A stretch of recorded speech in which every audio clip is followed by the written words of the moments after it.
Պարոն Մարտիրոսյան, բարև ձեզ, շնորհակալ եմ, որ եկաք տաղավար, մի քանի թեմաների հետ կապված կլսենք ձեր խոսքը։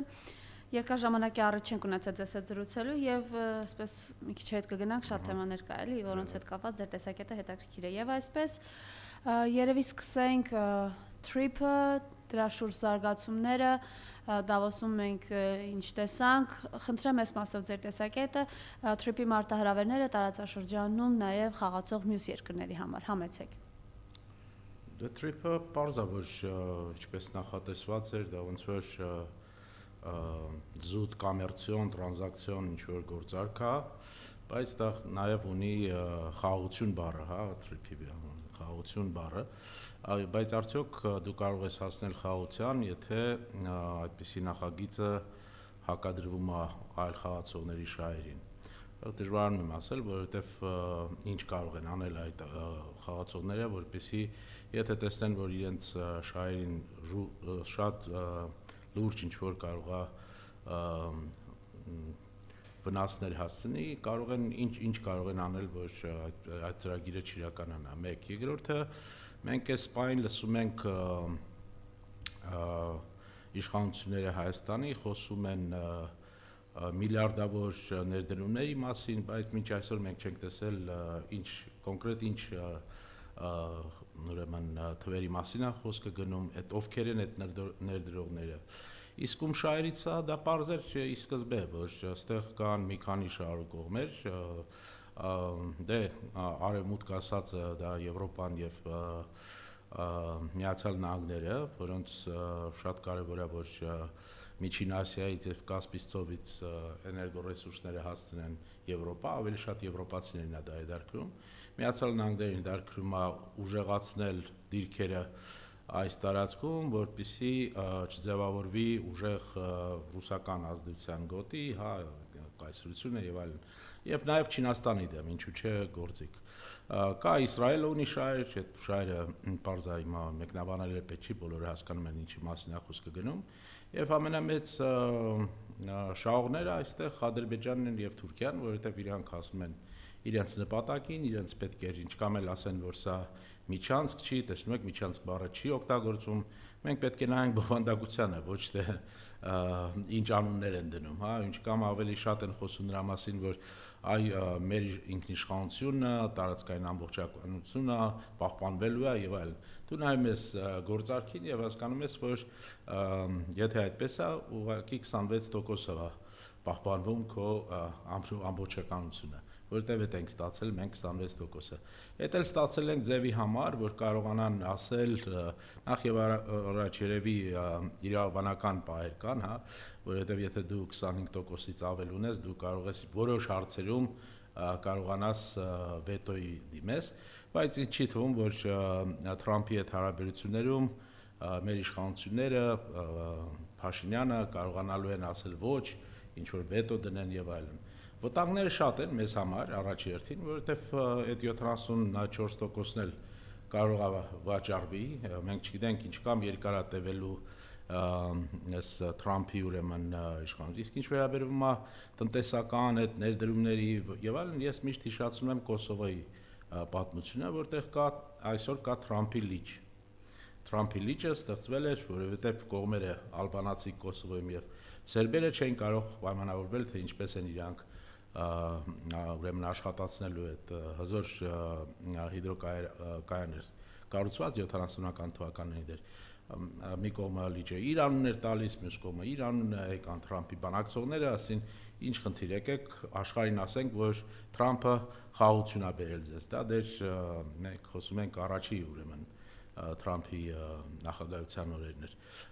Եվ խոստվեց մեծ ներդրումներ եւ այլն։ Մինչ այսօր մենք չենք տեսել այդ մեծ ներդրումները։ Ոնց որ կար եվրոպացիք փորձում էին քիչ թե շատ խնդիրներ լուծել այնտեղ, հենց էլ շարունակում է։ Մենք ոչ մի բան չտեսանք։ Մեր դեպքը այլ է, որովհետեւ մենք ունենք խաղացողներ, որոնք որ մեծ շահեր ունեն։ Ես ասացի Ադրբեջանը եւ Թուրքիան նախ եւ առաջ ով է կառուցելու ով է հաղթելու այդ տենդերները։ Պարզավոր թուրքական ընկերությունները առավելություն ունեն այդ տենդերներում, եթե նայենք ինչպես են մասնակցելու։ Եվ պատահական չէր, որ Հայաստանի նախագահի հետ այդ Դավոսում հենց շինարարական խոշոր հինգնակի մեջ մտնող Էրդողանի հինգնակը, հա, այդ հինգնակ ընկերություններն են, որոնց վրա ինքը տնտեսությունում շատ մեծ բաներ է, խնդիրներ է լուծում, ոնց որ այդ ընկերություններից մեկի տնօրենը նստած էր մեր նախագահի հետ քննարկումների ժամանակ։ Երկրորդը բարձ չի ել եմ ասում, արդյոք Միացյալ Նահանգները պահելու են այդ բաները, իսկ ամենակարևորն է նա, որ մենք հասկանում ենք, որ երբ որ խոսում են front եւ back office-ների մասին, ինչա տեղի ունենալու։ Տեղի ունենալու, որ front office-ը ամերիկացիք են լինելու, back office-ը հայկական կողմն է ուրեմն լինելու։ Ինչ կամով դա մեր շահերից է, եմ ասում, տնտեսական էր մեր շահը, ոչ, միայն տնտեսական չէր, ասում է Փաշինյանը, ասում է, որ սա նաև խաղաղությունն է ապահովելու։ Բայց դեք այսպիսի անկայուն վիճակում, որում գտնվում է աշխարհը, հույս դնել, որ սա ինչ որ երկարատև հարցի լուծում է, երբ մենք չգիտենք Թրամփը ինչ կամա լինելու, շարունակվելու է այդ գիծը, ոնց են փոխվելու, այն որ առաջնահերթ շահեր ունի Միացյալ Նահանգները այստեղ, սա միանշանակ է։ Բայց նաև գիտենք, չէ, որ հրապարակումներ եղան, որ ըստ էության Միացյալ Նահանգները ադրբեջանական կապիտալի հետ է բանակցում այս ամենի շուրջ, այսինքն մենք առավոտը կբացվի եւ կիմանանք, որ ադրբեջանական, այսպես ասենք, իհարկե մենք կարող ենք նույնիսկ շատ բաներ չիմանանք, ինչ խաղեր են իրան խաղում, հիմա ուրեմն դեմ։ Իսկ ինչու է մեր իշխանությունը փորձում մեզ վաճառել, որ սա խաղաղության նոր դարաշրջան է բացվում սրանով, միլիարդավոր ուրեմն ներդրումներ են լինելու, տեսեք ինչ հաջողություններ են հասել եւ այլն, որովհետեւ ընտրություններ է գալիս։ Կարճատև իհարկե դժվար է պատկերացնել, կան սցենարներ, որտեղ Թուրքիան եւ Ադրբեջանը այս պահին կարան փորձեն ուժային լուծում տան խնդրին, բայց կարճատև ես չեմ տեսնում այդպիսի պահանջել չկա, որովհետեւ իրանք ստացել են այդ ամենը, մնացածը իրանք կարող են դանդաղ իրականացնեն։ Իրանց համար շատ կարևոր է, որ այս կուրսը, իսկ այս կուրսը մի ուժ է Հայաստանում ներկայացնում, դա իշխանություններն են, այս կուրսը շարունակվի, որովհետև իրանք առանց պատերազմի էլ հասնում են իրանց նպատակներին։ Սա է խնդիրը։ Իսկ ինչա դա նշանակելու երկարատև մեր երկրի համար։ Դե իշխանությունները վերարտադրվելու են, այդ է իրանց նպատակը։ Կարճատև իրանց անձնական շահերը պաշտպանելով իրանք տապալում են երկարատև երկրի ասեն նույնիսկ կենսունակ լինելու հնարավորությունները այս տարածաշրջանում։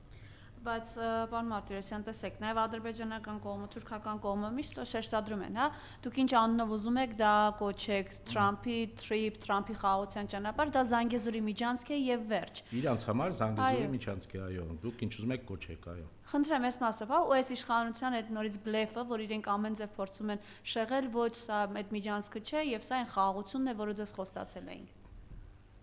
Դե ես դրա մասին արդեն խոսել եմ տարբեր, տեսեք, որպես բանակցող, երբ որ նայում ես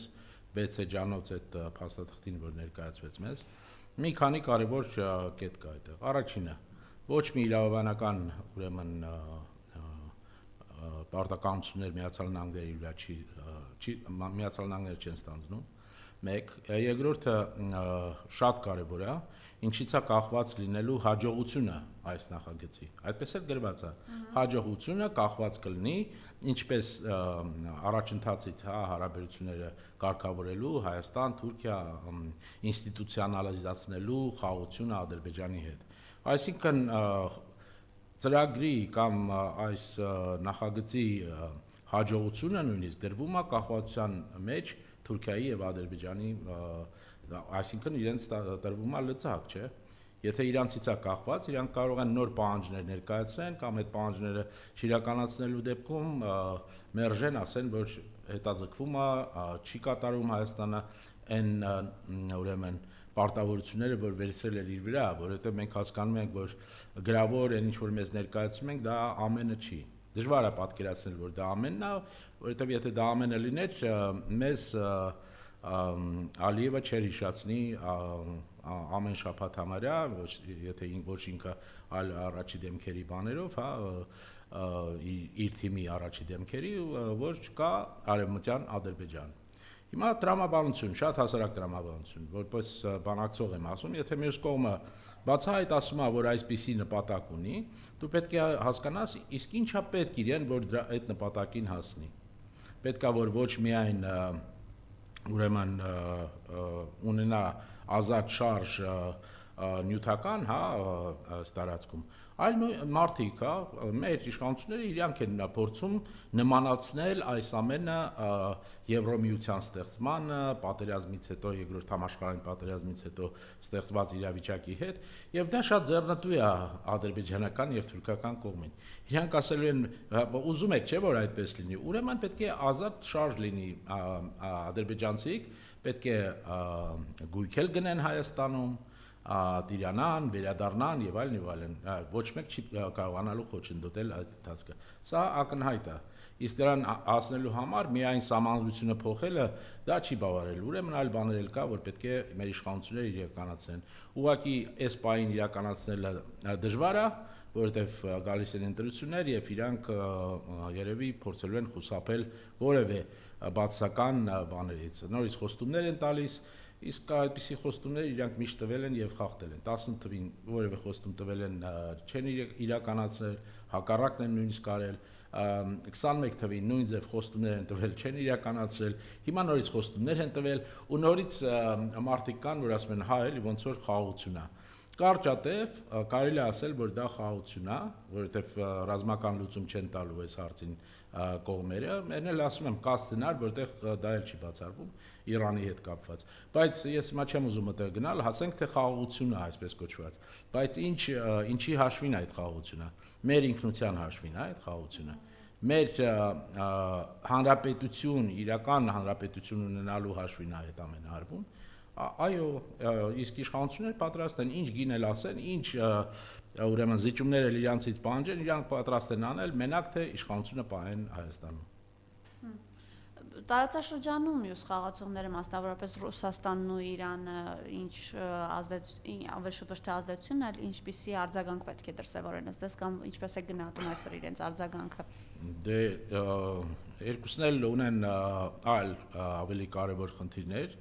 Մեկը Ռուսաստանը Ուկրաինայի հետ եւ ոչ միայն Ուկրաինայի հետ, ասենք թե արևմուտքի հետ այդ հակամարտությունը, նոր ճարտարապետություն ստեղծել անվտանգային եւ այլն, այդ հարցերն է։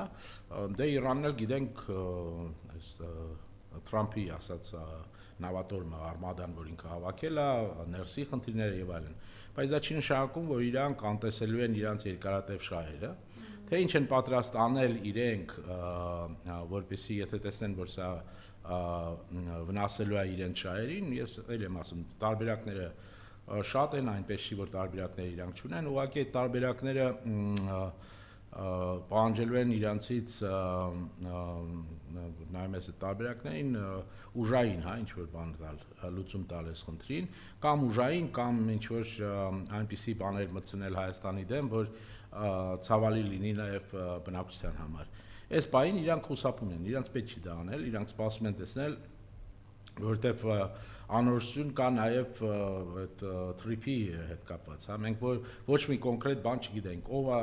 շինարարությունը, երբ է նույնիսկ այդ շինարարությունը սկսելու, ինչպես է կարգավորելու մաքսային ուրեմն խնդիրները ԵԹՄ-ի հետ Հայաստանը, հա, եթե ոչ ԵԹՄ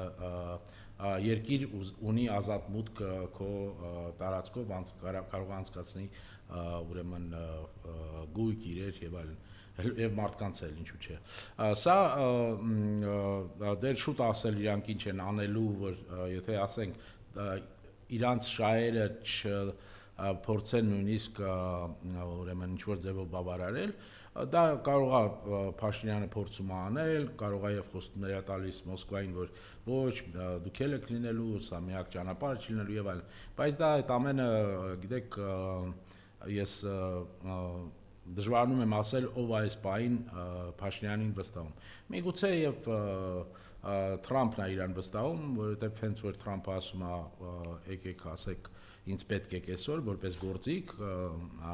նույն օրը հայտնվում է Դավոսում, չնայած մինչև այդ ասում էր, որ Դավոս չի էլ գնալու, հա, Փաշինյանը։ Բայց անմիջապես հայտնվեց այնտեղ, հիմա մենք խաղաղություն ենք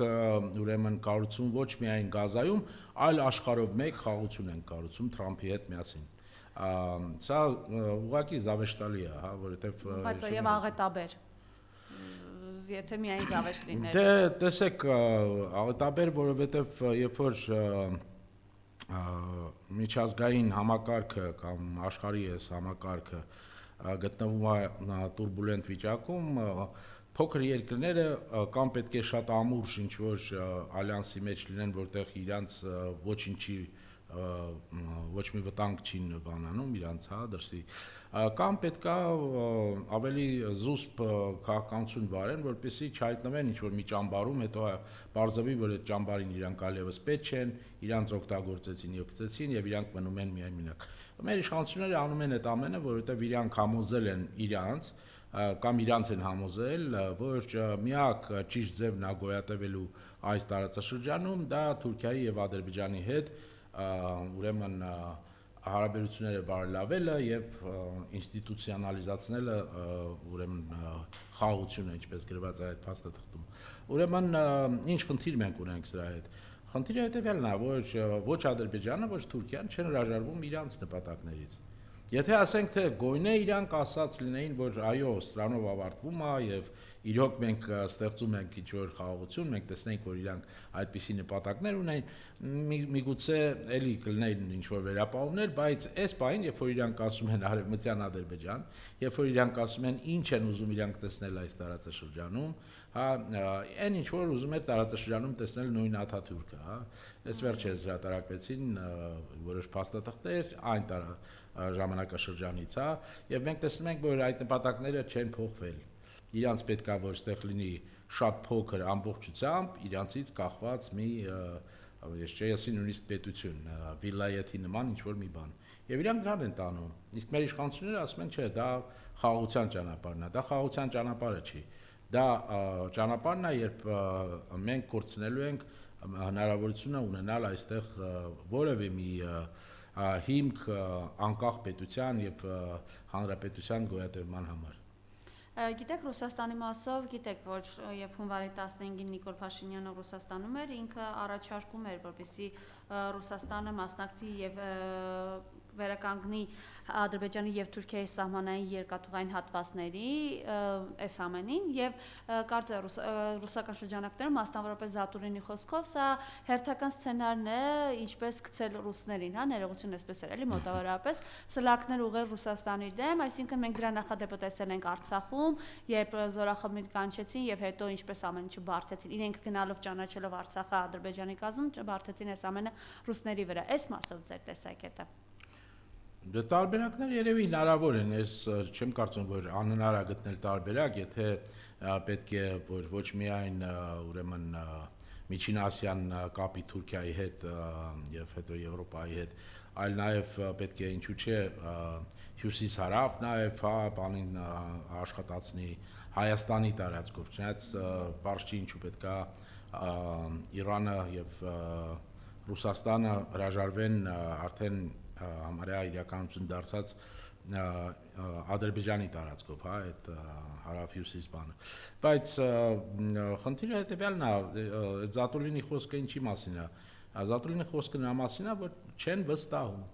Եթե չկա վստահություն, շատ դժվար է տարբերակներ գտնել, որոնք կարելի է իրականացնել։ Ինչ էլ ասես, մյուս կողմը միևնույնն է վերապահումներ ունենալու, հիշելով թե ինչպես վարվեցիր եւ ինչպես է շարունակում վարվել։ Դու այսօր մի կողմից ասում ես, որ Ռուսաստանը, շայտ անունը չես տալիս դու, անունը տալիս են այլերը,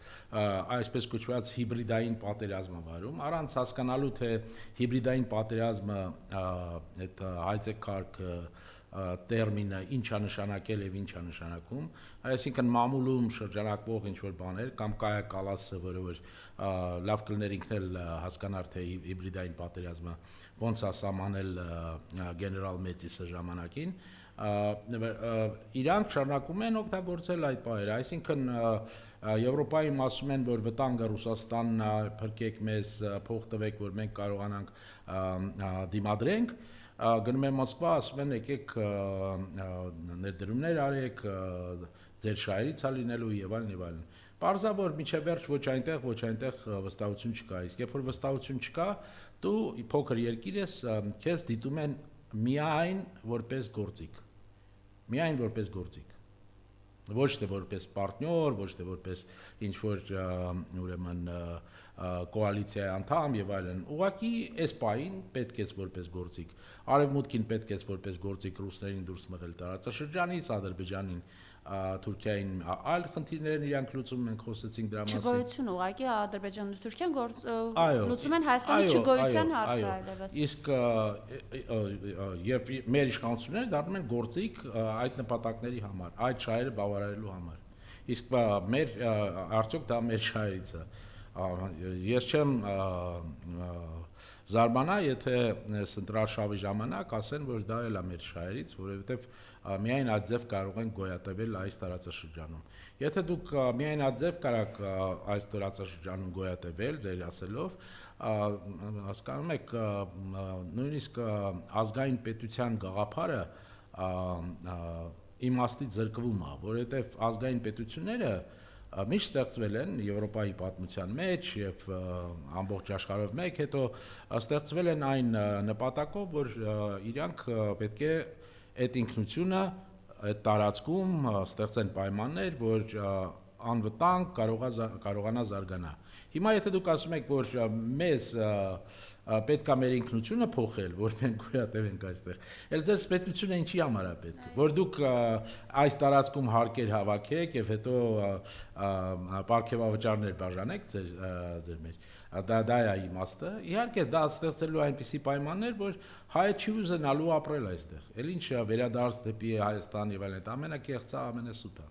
Մենք անպայման կգանք այդ պարգևավճարների թեմային։ Տեսեք, պարոն Մարտիրոսյան, խոսելով այս մանավանդ նաև մեր տարածաշրջանում այսպիսի բուրո զարգացումների մասին, խոսելով աշխարհում տեղի ունեցող վերաձևավորումների մասին, որովհետև հեսա մենք նաև խոսելու ենք Թրամփի Դավոսում արված հայտարարությունների հետ կապված, մենք երեք էլ ականատեսը եղանք, հա, այս մարդը ունի իր վարչաբենդը, երգել, պարել, թռնել, ուրախանալ, շատ կարճ ուղղակի, եթե դեմ չեք միակ տեսանյութ Սա խայտարակություն է ուղղակի, իրենք այսպես քեֆ, ուրախություն,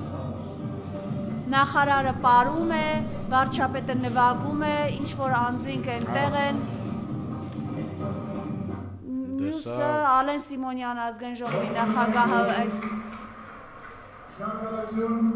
որ արձագանքեցիք եւ այսօր այստեղ եք, վստահ եմ լավ ժամանակ եք անցկացնելու։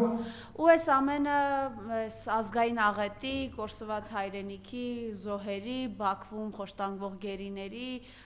տարածաշրջանային եւ ոչ միայն լարվածության, գոյություն ունենալ չունենալու լինելիության ֆոնին, խնդրեմ։ Տեսանք ուղղակի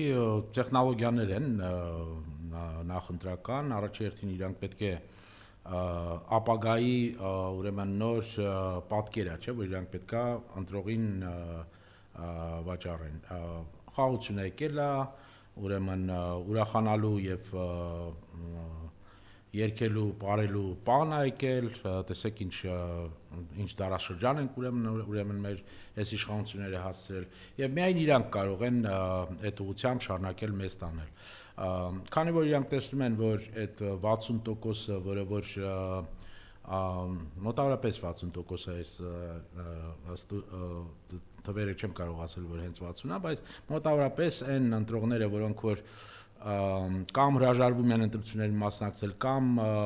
ձայն չգիտեն ում պետք է տան, եթե գնան բանի, դրանց համար է պայքարը լինելու եւ դրանց գալի մասը երիտասարդությունն են։ Դրա համար հիմա այս ամենը, այս դիսկոտեկան, բանի համար է, որ երիտասարդներին տեսեք, մենք ձեզ նման ենք, դուք էլ չէ, երազում եք նվագախմբեր ստեղծել եւ այլն, դե երիտասարդության մոտ դա շատ է տարածված։ Տեսեք ինչ վարչապետ ունենք, ինքն էլ ձեզ նման է, սա է նպատակներից մեկը, դա ես ուղղակի ընտրական արշավի մաս են տեսնում, իրանք պետք է նաև համոզեն մեզ, որ տնտեսական բոլոր խնդիրները լուծված են լինելու, դե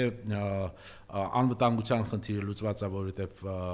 քանի կա Թրամփը ոչ մի պատերազմ չի լինելու, խաղաղություն է եւ այլն։ Եվ եթե մեր ընտրողները նմանավանդ այդ 60%-ը, որ չեն կողմնորոշվել,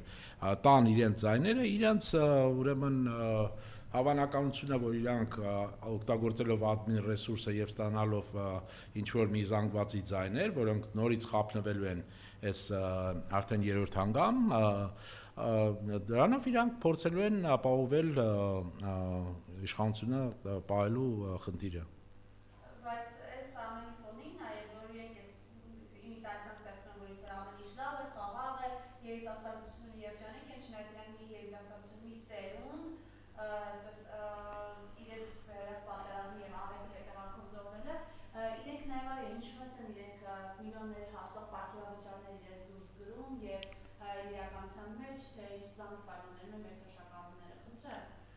Դե, ստեղ ես չեմ տեսնում իրանք միշտ եղել են ցինիկ այդ հարցերում, ուղղակի եկել են հասել են այն պահին, երբ որ ամեն ինչ կարան անեն, այսինքն սահմանադրությունն են խախտում, ոչ մի հետևանք չկա իրանց համար։ Սա ինչ խնդիր է, որ ընդհանրապես ուղղակի պետք է ինչ-որ ցինիկ բան գտնեն, չէ, հիմնավորում պետք է գտնեն, թե իբրև եթե այդ պարգևավճարները չտան, այլ լավագույն մասնագետները չեն գա իշխանությունը չի ունենա էֆեկտիվ կառավարման ինչ-որ հնարավորություններ այդ դեպքում։ Սա կեղծ է իհարկե, որովհետև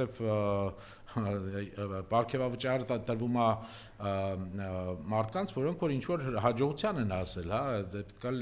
մենք պետք է տեսնենք ինչ է արել այդ կոնկրետ մարդը, որ ինչի դիմաց ստանում է այդ գումարը։ Իսկ եթե բոլորն են ստանում պարգևավճար եւ չունի տարբերություն ինչ արել այդ մարդը ինչի արել, դա ուղղակի փաստորեն պետությունը ունենալով մոնոպոլիա բոլոր թևերի վրա, իշխանության թևերի վրա եւ ամենակարևորը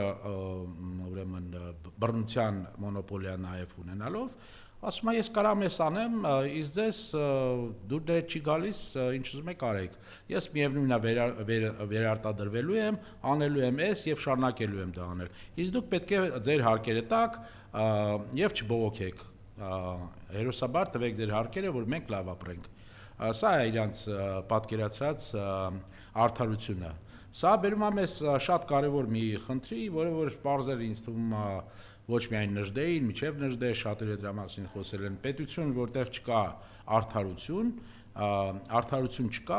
դու կորցնում ես իշխանությունները կորցնում են իրենց լեգիտիմությունը։ Դու չես կարողանում ապահովել ամենակարևոր պահանջարկը։ Հիմա մարդիկ կան, որ ասում են դե լավ, ավելի վատ էր անցյալում, հիմա դե գոյնը իրանք բացահայտ են դա անում, առաջ իրանք էլ են օգտագործում, միշտ փորձում են շեղել դիսկուրսը դեպի այ նախկինում ավելի վատ էր։ Հա նախկինում վատ էր, ես չեմ կարող շտկել անցյալը, բայց ես տեսնում եմ դուք ինչ եք անում, ես տեսնում եմ դուք ուր եք տանում, դուք տանում եք դեպի անդունդ, ես հիմա այդ անցյալի մասին կարելի է գիտեք հավերժ խոսել, որ նախկիները էին, բայց ես պետք է հասկանամ մեր վաղվա օրը ինչ անելու, եթե դուք եք որոշումներ ընդունողները, եւ այն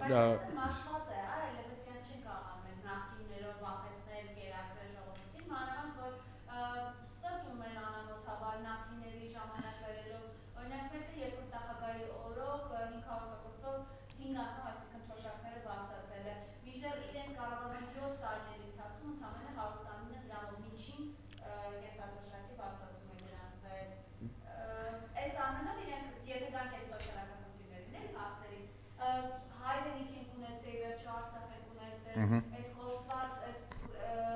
սուվերեն տարածքում ներխուժած ադրբեջանական զորքեր չենք ունեցել։ Այո, դա ամենը հասկանալի է, բայց ես համոզված չեմ, որ այդ թեզը, նախկինների թեզը, իրանք մինչև վերջ չեն շարունակելու օգտագործել եւ քանի որ իրանք օգտագործում են, ես չգիտեմ, սոցիալական հարցումների արդյունք է սա, թե ինչու խոսքի օրինակ նոր ուրեմն ուժերը, որոնք որ մասնակցելու են ընտրությունների, բոլորը ասում են չենք համագործակցելու նախկինների հետ։ Դա ինչի մասին է խոսում։ Խոսում են ամասին, որ իրանք էլ թե իրանց հարցումներն են դա ցույց տալիս, թե իրանց խորհրդատուներն են իրենց ասում, այ մի բան արեք, որ դուք նախկինների հետ ինչ որ ձև կոալիցիա եք կազմելու, որովհետև դա ձեզ համար վատ է լինելու։ Նախկիններին ժողովուրդը դեր չի ներել։ Ես ասում եմ ժողովուրդը դեր չի ներել, դա դառել է ինչ որ մեմի ձև, հա, որ իբրև ժողովուրդը տարբեր է, տարբեր մոտեցումներ կան, տարբեր հիշողություն կա այն ժամանակի մասին եւ տարբեր մանիպուլյացիաներ կան։ Իրանք փորձելու են շարունակելու են այդ խաղը, որովհետեւ մենք տեսնում ենք, երբ որ իրանք սկսում են քննադատել եւ տեղին քննադատել, իրանք միշտ բերում են նախկիններին։ Իրանք ասում են, բա նախկինների օրը, նմանավանդ երբ որ նախկինները ներկա են, այսինքն ազգային ժողովում, սկսում է ուրեմն արդեն անցնում անձնական բանին, հա, ad hominem, անձնական, բա դուք ես եք անում, դուք են եք անում եւ այլն։ Եվ մարդիկ, որոնք որ հետևում են այդ դիսկուրսը, նորից սկսում են բանանել, որ հա ես չեմ ասում բոլորը, բայց շատերի համար դե հա ոնց որ հավասար ինչ որ բան է գնում, հա, զրույց է գնում։ Երբ որ ինքը ասում է, որ ինքը հիշում եք ասում էր դեբատների է հրավիրում նախագահներին, նպատակը ինչու՞մ էր։ Եթե դու գնում ես, սա շատ հասարակ խնդիր է եւ սրա համար պետք չի ոչ լեզվաբանության ֆիլոսոֆիայով զբաղվել, որ հասկանալ։ Եթե մենք սկսում ենք քննարկել արդյոք սա բաժակ է, թե չէ, դուք ասում եք սա բաժակ չի, ես ասում եմ բաժակ է, Պարզա որ ինչ որ չափով այս բաժակի քննարկումը դառնում է արդեն ոնց որ երկու կողմից ընդունված, հա, ոնց որ մենք քննարկելու ենք հիմա գնալու են ընտրությունների եւ քննարկելու են իշխանության ծրագիրը, իբրև իրանք ունեն ծրագիր, խաղաղության եւ թրիփ եւ այլն եւ AI-ն բերելու է սա, բոլոր խնդիրները լուծելու են, այդ ապագայի պատկերը իրանց նկարած, հա, որը շատ անգամ հիմքեր էլ չունի, հա, ոնց որ ոչ մի փաստ դեռ չկա ինչ է լինելու, ոնց է լինելու, թե թրիփը, թե AI-ի հետ կապված եւ այլն։ Բայց իրանք այդ պատկերը, ապագայի պատկերը փորձելու են վաճառել բնակչությանը։ Եւ եթե դու մտնում ես իրանց հետ ուրեմն այդ քննարկումների մեջ, նույնիսկ եթե հիմնավորված ասում ես, որ չէ, այդ չի լինելու, սա է խնդիրն, այ խնդիր, դու արդեն իսկ ինչ որ չափով սկսել ես ընդունել, որ դա հնարավոր է։ Հիմա կարելի է վիճարկել հնարավոր է թե չէ, բայց իրանք ասում են հա հնարավոր է, իսկ ով ասեց որ հնարավոր չի։ Ապագայի մասին ավելի հեշտ է այդ ձև քննարկումներ անցկացնել, հասկանում եք։ Եթե իրանք ունենային էթոսի գոյնե մի քանի տոկոս, իսկ էթոսը ինչից է բան եղած, դու ցույց ես տալիս քո անցած ճանապարհով, դու խոստացել ես, ծրագիր ես ներկայացրել, իրականացրել ես եւ արդյունքները շոշափելի են, ես կարամ քեզ վստահեմ, որ այո, եթե դու ասում ես, այդ ապագան խոստանում ես, որովհետեւ այդ ապագան եկել է, իսկ իրանց դեպքում լրիվ հակառակն է տեղի ունեցել, լրիվ հակառակը։ Ասել են խաղաղություն բերել են պատերազմ, ասել են Արցախ, կորցրել ենք Արցախը, եւ այլն, լրիվ հակառակ բան է, պատկեր է այն ինչ որ անում են։ Ու մենք տեսնում ենք, որ իրանք անձնական, ուրեմն իրանք շահերը բավարարում են, բայց անտեսվում են ազգային շահերը եւ բավարարվում են Ադրբեջանի եւ Թուրքիայի շահերը։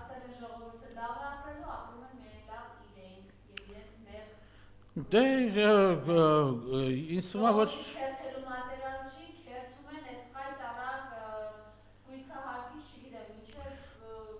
Դե պարզ է, որ դու կարող ես սահմանադրության մեջ գրած ունենաս, որ Հայաստանը սոցիալական պետություն է, այդ էլ երևի վերցրել են Գերմանիայի սահմանադրությունը, ես չգիտեմ, որ երկի սահմանադրությունը վերցրել էին, բան էին արել, հա, cut and paste են արել, մտցրել էին Հայաստանի, ուրեմն մեր սահմանադրությունը ասում է, որ մենք սոցիալական պետություն ենք։ Այսինքն ինչն է այս պետության սոցիալական, որևէ մի բան ասեք, որ սոցիալականին նմանվում է։ Ավելի շատ իրանց քաղաքականությունը Աչակողմյանի բաներին, հա, կուսակցություններին է նմանվում, երբ որ իրանք ասում են, դե շուկան կկարգավորի, ինքնուրույն կկարգավորի այս ամենը, շուկան կկարգավորի, կամ ես չգիտեմ, կա արդյոք մի ոլորտ, մի ուղղություն, որտեղ իրանք կարող են շոշափել, բացի բանկային ոլորտից, այդ բանկային էլ պարզ է ինչի վրա իմ, կամ խաղամոլների բանը, պլատֆորմները եւ այլն, այդտեղ ունեն հաջողություններ, բայց արդյոք քո երկիրը կարողանալու է ոչ միայն գոյատևել, այլ մրցակցել այս տարածաշրջանում եւ ընդհանրապես աշխարհով մեկ ստեղծել ինչ որ մի ուրեմն համակարգ, որը որ առաջի հերթին հաջողակ է լինելու եւ անգամով հաջողակ է լինելու, որ գրավիչ է լինելու բոլորի համար, ասեն, որ այո, այս երկրում իրոք կա արդարություն, կա հնարավորություն ազատ մրցակցելու, կա հնարավորություն ազատ խոսելու եւ այլն, մենք այդ ամենը արդեն վաղուց պետք է մոռանանք։ Ինչքան իրանք ասում են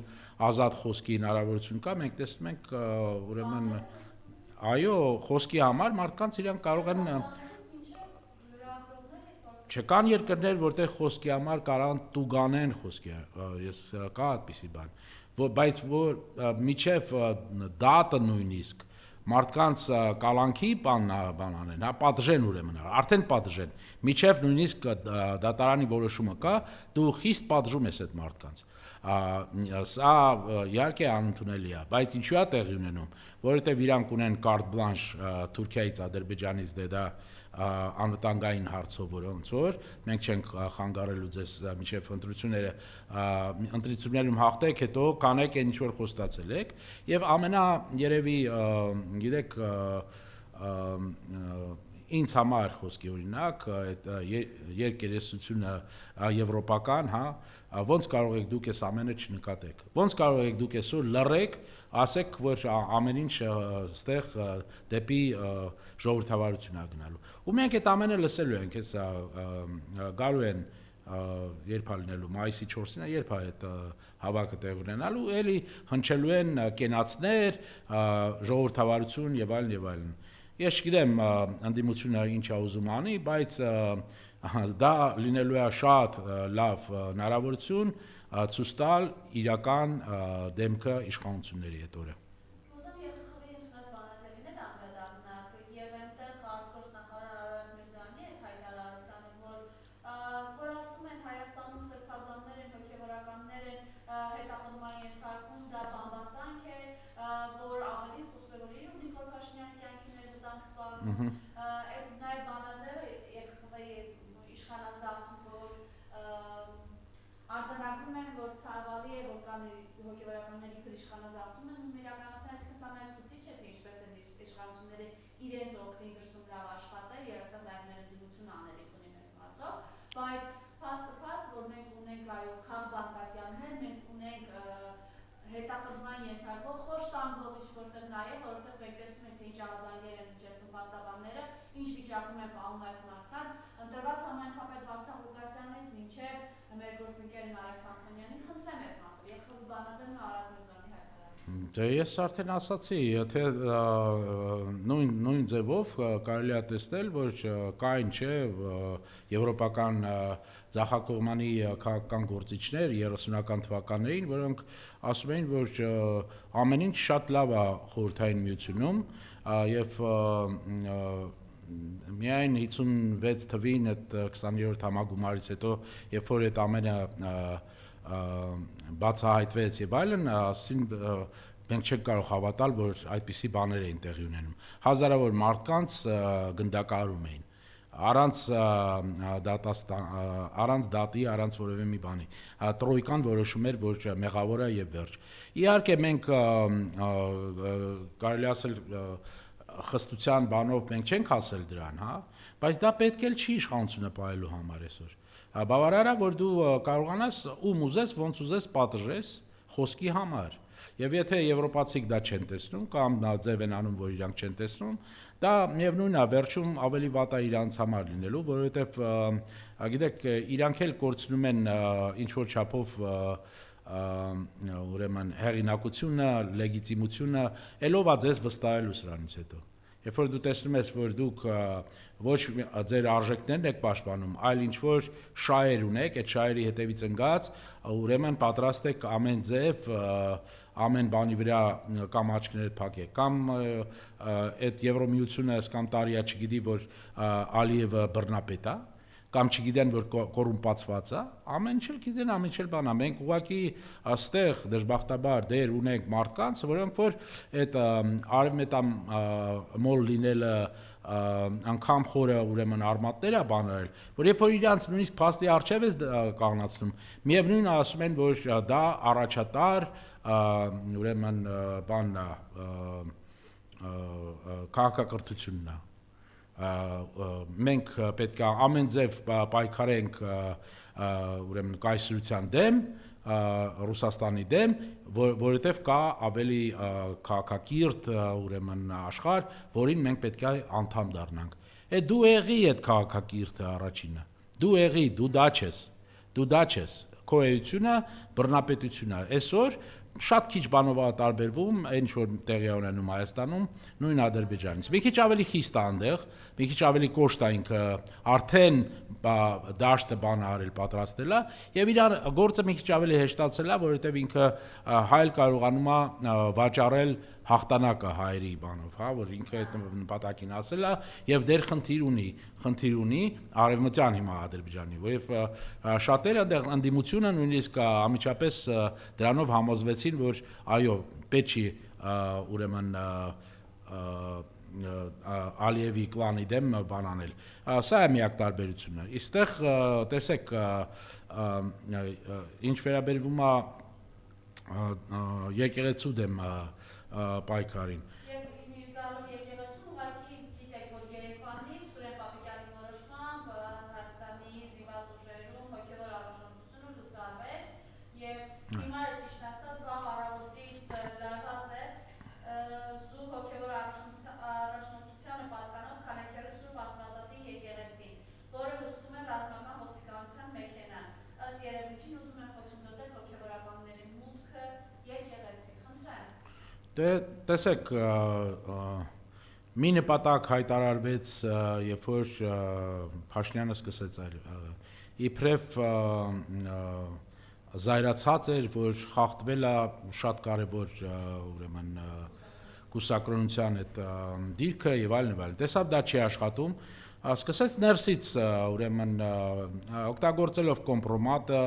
հենց այն KGB-ի ձևերով, որոնց դեմ ինքը շատ է խոսում, շատ է սիրում խոսել, նույն ձևերը օգտագործելով, կոմպրոմատը օգտագործելով, փորձում է պարակտել եկեղեցին։ Էդ էլ չի ստացվում, փաստորեն ինքը հիմա ոնց որ ժամանակին Անգլիայում Հենրի 8-րդը ստեղծեց իր ուրեմն եկեղեցին, նույն ձևով հիմա Փաշինյանը փորձում է ասել, որ մենք կամ պետք է ամբողջությամբ փոխենք մեր եկեղեցին եւ անենք այն ինչ որ էլի Թուրքիան եւ Ադրբեջանն են պահանջում։ Ինչ են իրանք ուզում։ Իրանք ուզում են, որ հայոց եկեղեցին դառնա Հայաստանի եկեղեցի եւ պետությունը ամեն ձև կարողանա վերահսկողության տակ պահել եկեղեցու բոլոր քայլերը եւ այլն։ Սա ոչ միայն սահմանադրության իհարկե խախտում է, ինչա նշանակում, երբ որ եկեղեցին որոշում է ընդունում, դու ասում ես, որ մենք չենք ենթարկվելու, մենք վերականգնեցնում ենք, դատարանով վերականգնեցնում ենք ուրեմն այս կամ այն նախկին ուրեմն եկեղեցու գործի բանը, հա, դիրքը։ Սա կլներ իհարկե էլ եմ ասում զավեշտալի, որովհետև պետությունը այդպես խառնվել է, ոնց կարող են եվրոպացի կետել չնկատեն։ Բայց իրենց շահերից է, ինչ են իրանք եվրոպացիներին խոստանում եւ արևմուտքին, որ իրանք հիմա բռնել են իրանց ուզած ճանապարհը Թուրքիայի եւ Ադրբեջանի հետ գալու ենք համերաշխության, նույնիսկ մեր ինքնության գնով գնալու ենք դրան, հրաժարվելու ենք, չէ, բանից, էլ չկա ոչ Արարատ կա, ոչ բան։ Այո, դիրա պատկերացումով չպետության, հա, իսկ դրա դիմաց հակառուսական այդ բանը շարունակելով համոզում են իրանց, որ ես լինելու եմ այն գործիչը, որը անելու է այն ամենը, ինչի մասին դուք մտածել եք, երբ ասել եք Հայաստանը ոնց դարձնենք կամ հակառուսական ինչ-որ մի բան ստեղծենք, հակաիրանական ինչու չէ, այդ ամենը շատ հնարավոր է իր պատկերացմամբ։ Բայց ես էլ եմ ասում, սա շատ վտանգավոր խաղ է, որովհետև կարճատև կարող է թվա, որ ինքը հասնում է ինչ-որ նպատակներին եւ այլն, բայց միջին եւ երկարատև սա մեր երկրի համար շատ ու շատ վատ զարգացումներով հղի բան է, կուրսա։ Բայց այդ Պապիկյանի որոշմամբ ինտերեսների հոգևոր ծառայությունը ցրելը ինչի դրսևորում համ ստեղծել բանակին հարված համ եկեղեցուն։ Չէ, դե իրանք ուզում են ամենձև թույլատնեն, չէ, բանը եկեղեցին։ Իրանք բացի նրանից, որ կա դրսի պահանջ այս օրակարգի համար, իրանք իրանց օրակարգներ ունեն, իսկ իրանց օրակարգում հետեւյալն է, որ եկեղեցին, քանի որ մեզ չի աջակցում, այլ իրանց թվում է, որ աջակցումը ավելի շատ ընդդիմությանը եւ այլն, ուրեմն պետքա թույլատնենք եկեղեցին, որ Աստված ոչ անի ընտրությունների ժամանակ քարոզեն, որ պետք է ձայները տակ ինչ որ մի այլ բան։ Չնայած այդպիսի բան հնարավոր չի, բայց իրանց մոտ այդ վախը կա, չէ, որ անելու են ինչ որ իրանք են անում։ Այսինքն այդ մեկ, երկրորդն էլ պարզ է, որ երբ որպես դու պետություն փորձում ես վերահսկես, դու դուրս ես բերում խաղից այն ուժը, որին չես կարողանում կառավարել կամ վերահսկել։ Սա է խնդիրը։ Իսկ աշխարհով մեկ նույն Միացյալ Նահանգները, ես հիմա եվրոպական տարբեր երկրներում չեմ ասի ոնց է, բայց Միացյալ Նահանգները այսպես կոչված կապել մայստերի բանը, դիրքը եղել է եւ կա եւ լինելու է եւ կան տարբեր կրոնների ներկայացուցիչներ, որոնք որ ուրեմն եթե դու բանակում ծառայում ես, դա չի նշանակում, որ դու պետքա զրկված լինես քո խղճի հարցերը կարողանաս կարգավորես այսպես թե այնպես։ Այստեղ հետեւյալն է, որ մենք մնում է մի հատ էլ ասեն, որ քրիստոնեությունը միակ կրոնը չի Հայաստանում եւ դրա համար ճիշտ չի, որ միայն հայոց եկեղեցու բաները լինեն, հա, կանաները լինեն ընդգրկված այդ գործում։ Սա է իմ պատկերացման պես են իրանք անում։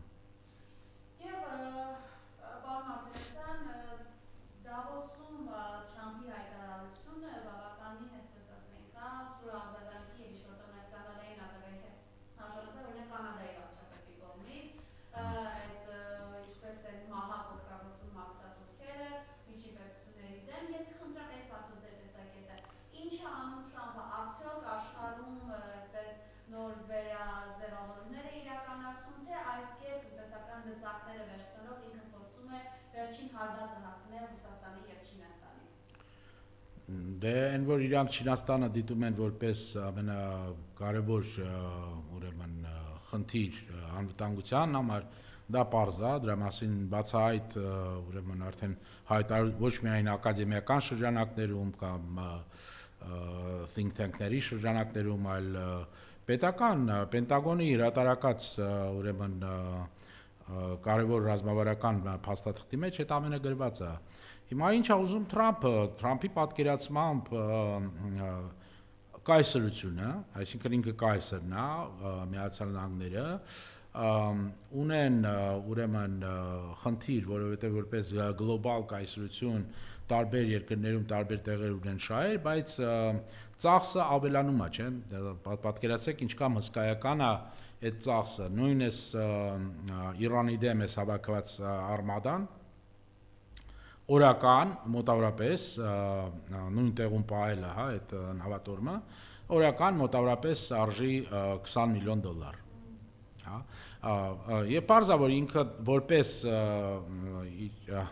անցյալը բիզնեսի ներկայացուցիչ եւ անշարժ գույքի բանով, հա, զբաղվող, իր համար ինքը նայում է աշխարհին այդ անշարժ գույքի գործարարի ինչ-որ բանով, հա, տրանզակցիոն եւ այլն։ Եթե մենք ձեզ տալիս ենք անվտանգություն, 80 տարի տվել ենք ձեզ անվտանգություն, դրա գինը պետքա լինի Գրենլանդիան։ Եվ որպես բանակցող կարամ ասեմ, որ իր մոտեցումը միշտ ամենա նույնն է, ինքը սկսվում է շատ կոշտ դիրքերից, մեծ պահանջարկներ, կոշտ ինչ-որ նույնիսկ սպառնալիքներով եւ այլն, եւ եթե տեսնում է, որ դիմադրություն չկա, ինքը ասում է կամ պետք է անեք այն ինչ որ ես եմ պահանջում, կամ ձեզ ավելի վատ է լինելու, ինչ որ պահեր կա, երբ որ դա ստացվում է, կարճատև հիմա Վենեսուելայում ստացվեց։ Ինքը նույնիսկ ես վերջերս նայում էի 19 թվին դեր արդեն ուներ Վենեսուելայի վերաբերյալ պատկերացում, որ պետք է ուժային լուծում այդտեղ լինի։ Բայց ինչ է լինելու դրանից հետո, ինչ հետևանքներ դա կարող է ունենա։ Դա ավելի քիչ է իրան հետաքրքրում, քան այս պահին ստանամ այս տարածքը, պետք է իմը լինի։ Եթե լինում է դիմադրություն, ոնց որ եղավ Գրենլանդիայի դեպքում, խոսքի օրինակ, որտեղ եվրոպացիք քիչ թե շատ ցույց տվեցին, որ ինչ հետևանքներ կարող է լինի, ոչ միայն տնտեսական, այլ ընդհանրապես ինչ հետևանքներ կարող է լինի, նույնիսկ խոսքը գնում էր Միացյալ Նահանգների արդեն բազաների մասին Եվրոպայում եւ այլն, ինձ թվում է իր խորհրդատները բացատրին իրեն, որ դա ավելի թանկ է նստելու։ Իր մոտ միշտ դա պետք է մոնետիզացվի, փողի վերածվի, հա, ավելի թանկ է նստելու Միացյալ Նահանգներին։ Դրա համար ինչ ասեց, հաղթել ենք, կարող ենք ինչ ուզենք անենք Գրենլանդիայում եւ փաստորեն ոչ մեկ քեզ չէր ասում, որ դու չես կարող անել այն, ինչ որ անելու ես։ Բազաներ առանց էլ ունեցել է Միացյալ Նահանգները, հիմա էլ կարա ունենա եւ այլն եւ այլն։ Ամենտեղ քեզ պատրաստ են քեզ հետ համագործակցային բոլոր շահի հետ բավարարին, բայց ոչ իրան պետք էր ունենալ դա, պետքա տիրանա դրան։ Իրա պատկերացումը, այդ այսպես կոչված Դոնրո դոկտրինը, որը որ Մոնրոյի Միացյալ Նահանգների նախագահի շատ կոպիտ ձևով ձևավորված բաները, սկզբունքները միացրած են Թրամփի այդ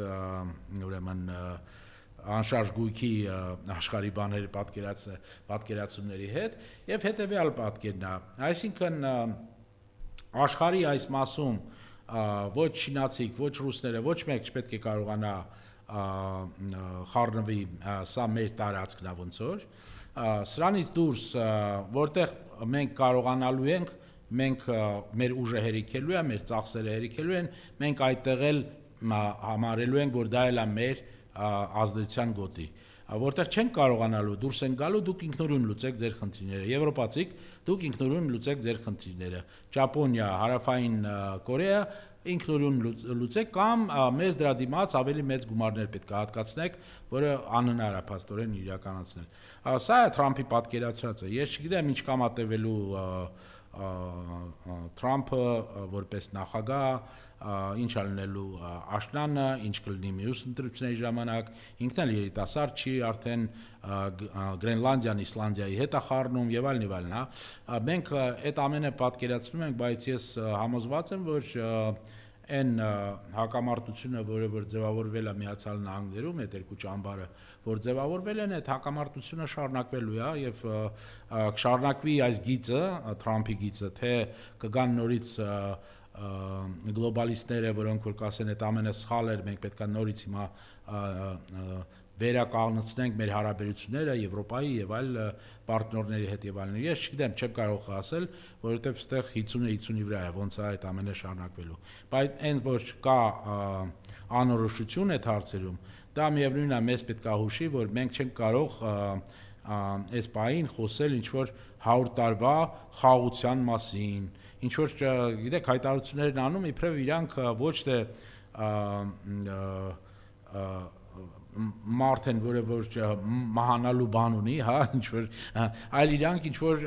աստվածային ինչ որ բաներ են, որ իրանք կարող են ասել 100 տարի էսա լինելու։ Ոչ մեկ չգիտի 5 տարի հետո ինչ է լինելու, 10 տարի հետո ինչ է լինելու։ Լինելու է Եվրոմիություն, ինչ է լինելու Ռուսաստանում, ոնց է ավարտվելու է Ուկրաինայի ամբողջ այս պատմությունը եւ այլն։ Ոչ մեկ հստակ չի կարող։ Կան սցենարներ, այդ սցենարները ունեն տարբեր հավանականություն եւ ճիշտ է հաշվարկել այդ հավանականությունները, բայց ճիշտ է հաշվարկել, եթե դու հստակ հասկանում ես քո շահերը ինչումն են։ Եթե քո շահը միայն իշխանությունը պահելն է, այդ դեպքում դու այլ ձև ես այդ սցենարներում քեզ պահում, ուղղակի փորձում ես պայմանավորվել բոլորի հետ, որ դու իրանց համար ձեռնտու ես։ Ինչու ես ձեռնտու, որովհետև անելու ես այն ամենը, ինչ իրանք են քեզանից պահանջում։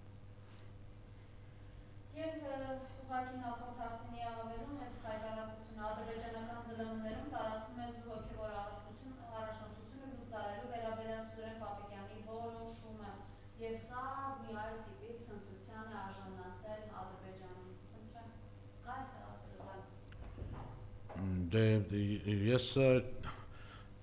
չեմ զարմանա, եթե ոչ միայն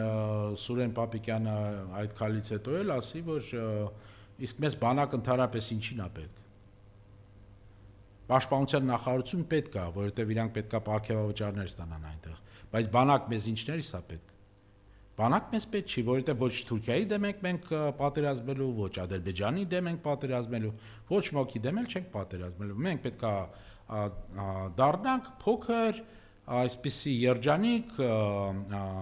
ուրեմն նվագախումբ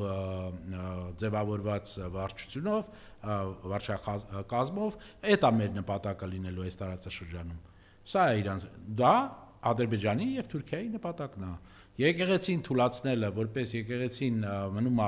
շատ կարևոր սյուն, որը որ դեր պահում է մեր պատկերացումը, թե հայ ազգը ինչ է իրանից ներկայացնում։ Եթե հայ ազգը դա խոսում են 3 միլիոնի մասին, ես չգիտեմ բնակչությունը այսօր ինչ կամ է։ Միայն այս տարածքում եւ ոնց որ Փաշինյանը սիրում տալ չէ այդ քարտեզը, երևի դպրոցում կոնտուրային այդ քարտեզների բանա սիրար ա եղել, այդ քարտեզը որ ցույց տալիս, ասում է ես սրան է բանն եմ, վարչապետն եմ, այս է իմ բանը։ Դա նաեւ գալիս է Թուրքիայի եւ Ադրբեջանի շահերից, որովհետեւ դա անելով, դա ասելով դու փաստորեն ամենակարևոր ուժի աղբյուրը, որ պես ազգ մենք ունենք, մարդկային կապիտալը, դու դրանից հրաժարվում ես։ Դու ասում ես, որ Սփյուռքը այլևս թող գնան իրանք երկրներում, որտեղ ապրում են, այդ երկրների քաղաքացի են, այլևս դա ինչ է դրքում։ Ձևի համար ունի, ել եմ ասում, ոչ թե նախարարությունը, այլ ինչ էր բանը, կոմիսարիատ էր, հա, բոլշևիկների ձևով ստեղծել, ուրեմն, որովհետև նրանք էլ պետք է պարգևավճարներ ստանան, ինչու՞ չէ։ Իրանք բոլորը, ովքեր որ լոյալ են ռեժիմին, պետք է պարգևավճար ստանան ու ձևի համար ասեն, որ մենք իբրև Սփյուռքի հետ հարաբերությունները ավելի ուժեղացնում ենք գնալով։ Բայց դա այդպես չի, դա ակնհայտ է, որովհետև եթե դու թույլատրում ես եկեղեցին, թուրքերը, ադրբեջանցիք դա շատ լավ հասկացել են։ Դու թույլատրում ես Սփյուռքը նաև, որովհետև դա միակ դա եւ պատմությունը երկու բան ուներ, որ կապում էր մեզ բոլորին։ Ասածը մենք տարբերվում ենք եւ այլն եւ այլն։ Այդ երկուսը հանում ես եւ մի սերունդ, երկու սերունդ, լավագույն դեպքում երկու սերունդ ձուլվելու գնալու է Սփյուռքն էլ, որովհետեւ այդ հիմքերը դու քանդում ես։ Շնորհակալություն, պարոն Մարկոսյան։ Ձեզ շնորհակալություն հրավերի համար։